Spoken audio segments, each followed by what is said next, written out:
Le parfum Terre de France, 100% des bénéfices au service de notre pays, présente... Ici Sud Radio. Les Français parlent au français. Les carottes sont cuites. Les carottes sont cuites. Sud Radio Berkov dans tous ses états. Et le seul dans tous mes états, vous imaginez les rédactions, les états-majors, les conseillers, les lobbyistes, les cabinets conseils sont tous dans tous leurs états, parce qu'ils se disent mais qui va sortir du chapeau, qui va être, y a-t-il suspense d'ailleurs ou n'y a-t-il pas suspense? Eh ben on est effectivement à moins de 2 semaines du second tour qui va désigner le nouveau locataire ou l'ancien locataire de l'Élysée. À tout de suite, on en parle. Sud Radio Berkov dans tous ses états, le fait du jour. Vous avez reconnu évidemment Eddie Mitchell et Serge Gainsbourg. Non, c'était pas Jean-Luc Mélenchon et Emmanuel Macron. D'ailleurs, ce serait formidable. Vous imaginez, ce serait pas autre chose, hein, si nous avions effectivement Mélenchon et Macron qui se seraient traités de vieilles camailles. Tu es parti avec elle, la République, bien sûr, et tu as même pris la vaisselle, vieux chameau. Ah oui, ce serait assez joli, oui. Malheureusement, c'est pas à ce niveau, hein. C'est plutôt petit bras et pas très joli petit bras. Alors, qu'est-ce qui se passe? Eh bien, écoutez, ça a été formidable quand même, soyons clairs, les consignes de vote. Eh oui, il y a eu des consignes de vote tout de suite, partout, etc. Les consignes de vote. Alors évidemment, c'est quoi les consignes de vote? On se dit, oui, vous avez voté pour moi, chère Française, chers Français, donc je vous donne mes recommandations pour le second tour. Je ne suis plus là, hélas. Je ne comprends pas, d'ailleurs, que je ne sois plus là. Je ne comprends pas pourquoi on n'a pas voté pour moi alors que j'étais le bien, le bon. J'allais sauver la France, et non. Tous ces gens-là, vraiment, c'est incroyable. Anne Hidalgo, la Jeanne d'Arc, Valérie Pécresse et Marie Curie, elle allait sauver la France. Tous, Yannick Jadot, le dépollueur en chef, et même Jean-Luc Mélenchon, la voix des quartiers populaires. Vous l'avez pas voulu d'eux. Éric Zemmour aussi, oui, le tribun, l'intellectuel, le journaliste, vous l'avez pas voulu de lui. Eh bien, alors, il faut qu'ils donnent leurs conseils. Eh bien, tous donnent leurs conseils. Alors, ce qui est intéressant, c'est évidemment, toute la gauche, eh bien, le conseil, c'est très intéressant, c'est, votez Macron. Sinon, c'est le fascisme à nos portes. C'est Hitler. Ce sont les Panzerdivisions de Guderian qui franchissent les Ardennes. Vous imaginez, c'est l'occupation, etc.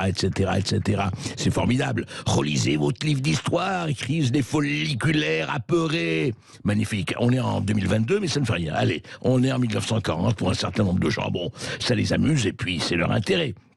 Mais c'est quand même absolument paradoxal que ce soit le Parti Socialiste, tout de suite, les écologistes, les trotskistes, ils auraient pu quand même, je suis très étonné, je ne sais pas moi, dire, écoutez, on vote blanc, on ne veut évidemment pas de Marine Le Pen, il n'y en avait pas question.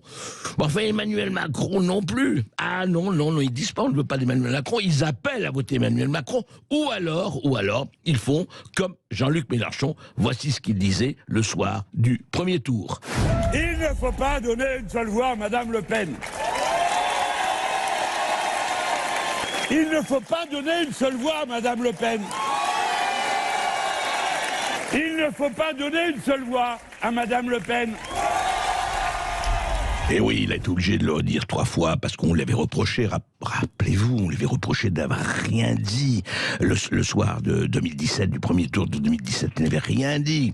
Donc là, il fait amende honorable, il fait le bourgeois de Calais, il revêt sa bure, et il dit, regardez, pas une voix. Bon, très bien, et c'est normal, et c'est logique, et c'est cohérent. Mais alors, il pourrait pas dire aussi, écoutez, peut-être pas une voix à Emmanuel Macron. Écoutez, votez blanc. voter blanc. Et qui le fait? Alors c'est intéressant de voir qu'au fond, ceux qui le font, c'est un certain nombre de républicains. La droite, oui. La gauche, ah non, la gauche, personne, attention. Tous unis contre le fascisme, donc on se retrouve avec un front républicain, uniquement d'un côté. D'ailleurs, c'est assez rigolo de voir ça, enfin. Mais chez les républicains, Éric Ciotti, Julien Aubert, Guilhem Carayon, n'appelleront pas à voter pour Emmanuel Macron, mais tous les autres, et évidemment à leur tête, la statue du commandeur, Nicolas Sarkozy, évidemment, appellent à voter. Très bien.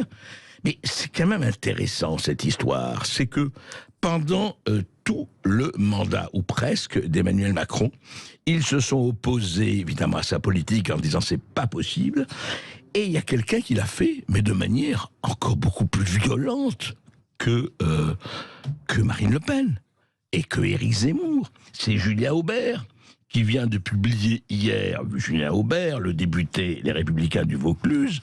Alors lui, je vais vous dire, hein, à côté Marine Le Pen, c'est le couvent des Saintes-Maries de la Mer. Enfin, je veux dire, lui, mais écoutez, juste je vais vous dire une petite chose. Emmanuel Macron, je lis et je recite Julien Aubert. Emmanuel Macron, pour tous les Français, c'est le déhanché de Castaner en boîte de nuit quand Paris s'embrase. Griveaux qui moque des gars qui fument des clopes et roulent au diesel. L'autorisation des chimères hommes animales, les zones à faible émission, les LBD utilisés de travers, la tentative diplomatique avortée de résoudre devant les caméras en quelques semaines 40 ans de conflit au Liban, les éoliennes par milliers, l'évacuation catastrophe du Mali, etc., etc. Mais pas savoir. Les chantiers navals de Saint-Nazaire, à MSC, dont les dirigeants ont un lien familial avec son bras droit, Alexis Colère. Minuit marchand, bien sûr, fermer Fessenheim et rouvrir des centrales à charbon, Microsoft, tout. Mais alors, il y va à mort. Je veux dire, c'est quand même incroyable. Évidemment, Alstom, évidemment, les cabinets McKinsey, tout ça, Julien Aubert, c'est incroyable. Il dit, regardez, il finit comme ça. Je veux dire, il faut le faire, hein. Il dit, les chômeurs qu'il faudrait mieux traverser la rue, la vente d'aéroports de Paris, la suppression démagogique de l'ENA, l'élargissement du regroupement familial aux frères et sœurs de mineurs isolés, les propos honteux sur les mâles blancs, le t-shirt violence policière porté par Macron, McFly et Carlito qui suppléent Attali et Malraux, l'humiliation du général de Villiers, une dette qui a gonflé de 560 milliards d'euros en 2 ans, la nomination d'amis socialistes en masse à la Cour des comptes, au Conseil d'État, à la Cour de cassation, etc., etc., etc., et j'en passe et des pires. Alors franchement, Julien Aubert, là, c'est vraiment le J'accuse d'Émile Zola. Hein. Bon. Et en même temps, voilà, les choses continuent. Et quand même, ces espèces de consignes de vote, c'était très étonnant. Et ce qui est étonnant aujourd'hui, et ce qu'on sent, c'est que, qu'est-ce que ça va être quoi? Qu'est-ce qu'on va choisir? Oui, alors François Asselineau aussi, qui dit... assez joli le tweet de François Asselineau. J'ai mutilé à vie des dizaines de gilets jaunes. J'ai dilapidé des milliards d'euros pour Pfizer et McKinsey. Je détruis hôpitaux, écoles, services publics. Je vais réimposer passe vaccinal, porter la retraite à 65 ans et ruiner le niveau de vie des Français. Je suis le candidat du Parti Socialiste, du Parti Communiste Français, des écologistes, de la France Insoumise. Je me marre, écrit Asselineau. Et c'est vrai qu'il a raison, en fait. Je reconnais, moi, Emmanuel Macron a raison. Il a eu raison d'abord de se marrer. Il a raison aujourd'hui de se marrer.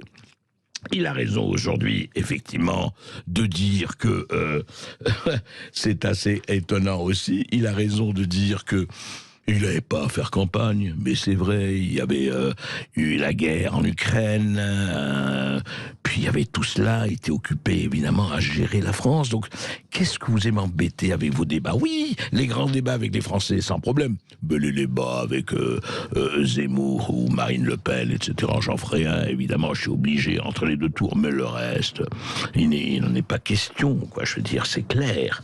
Et puis, il y a cette chose absolument formidable, c'est que il a compris qu'il fallait rester au centre, qu'il fallait rester plastique, qu'il fallait prendre à droite, prendre à gauche. Il fallait continuer effectivement à renvoyer tous les partis politiques en soins palliatifs, ce qui est le cas, ça y est, c'est fait, hein, il faut le dire, regardez, on en a parlé déjà hier, vous le savez, auditeurs de Sud Radio, mais regardez ce qui se passe, ce n'est plus une EHPAD, c'est, c'est le columbarium du Père-Lachaise, quoi. On y est, tout le monde est parti, tout le monde est mort, et on entend quelques voix comme ça qui circulent effectivement un peu dans le désert. Et qu'allez-vous faire ? Eh bien, écoutez, que chacun fasse et vote selon sa conscience, que chacun fasse son boulot. Mais je répète et je dirai, je radoterai ça. Si vous voulez voter blanc, si vous voulez voter Macron, si vous voulez voter Marine Le Pen, c'est votre autonomie, c'est votre droit, et qu'aucun sondage, qu'aucune consigne de vote, qu'aucune instruction, qu'aucun conditionnement, qu'aucune manipulation ne vous atteigne.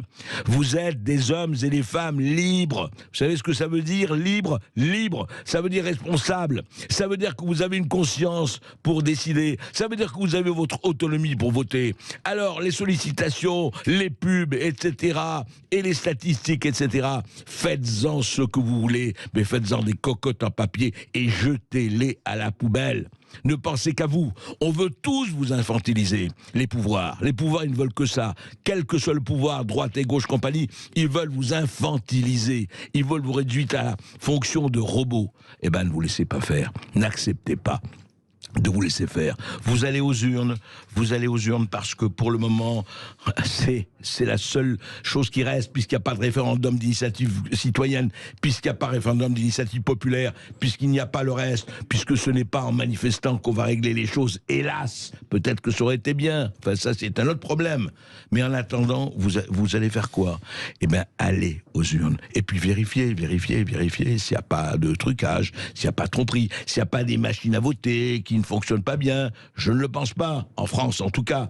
Mais il vaut mieux vérifier les bulletins, soyez assesseurs, soyez là, soyez présents. Et oui, une fois tous les 5 ans, vous savez, c'est pas mal, c'est pas terrible. Ça fera 2 heures de moins au soleil, 3 heures de moins au soleil, vous les rattraperez largement. En attendant, vive la vie, vive le pays, vive nous et vive la manière de respirer le plus haut possible. Et n'oubliez jamais cette phrase absolument magnifique de René Char, la lucidité est la blessure la plus proche du soleil. Je nous souhaite la lucidité la plus totale. Et si le coup de gueule d'André Berkoff vous fait réagir, vous nous appelez évidemment au 0826 300 300 et puis je suis sûr que Marc Menant se fera aussi un plaisir de vous répondre dans quelques minutes.